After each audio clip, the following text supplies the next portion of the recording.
જય માતાજી મિત્રો, સરસ મજાનો એવો વરસાદ ચાલુ છે. આજની આગાહી હોવા છતાં આપણે સ્ટોર પર આવી ગયા છે અને તમે વરસાદ તમે જોઈ શકો છો. બાકી આજે આપણા ફ્રેન્ડ બધા અહીંયા બેઠા છે. મોહન, કરણ અને વિરેન્દ્રભાઈ બધા આપણે બેઠા છે. હવે જોઈએ, હવે વરસાદની સિઝન છે. ઓલરેડી આપણે સારી રીતના બોની અને એવું થઈ ગયું છે. હવે જોઈએ કે કેમનું રહેશે. બાકી તમને વરસાદ આપણી સ્ટોલ પર બતાવી દઉં કે ઠેક નીચે લગીને બધે પાણી જ છે, જોઈ લો. અને બહાર બી સારું એવું પાણી ભરાયું છે અને વરસાદ જ્યાં સુધી બંધ નહીં થાય ત્યાં સુધી પાણી જવાની કોઈ શક્યતા જ છે નહીં.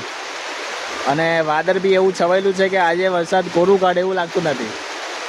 તો જોઈએ કેમનું છે. બસ હવે આપણે તો આવી ગયા છે, જોઈએ આજનો દિવસ કેવો રહેશે. બાકી મળીએ નેક્સ્ટ વિડીયોમાં. જય માતાજી.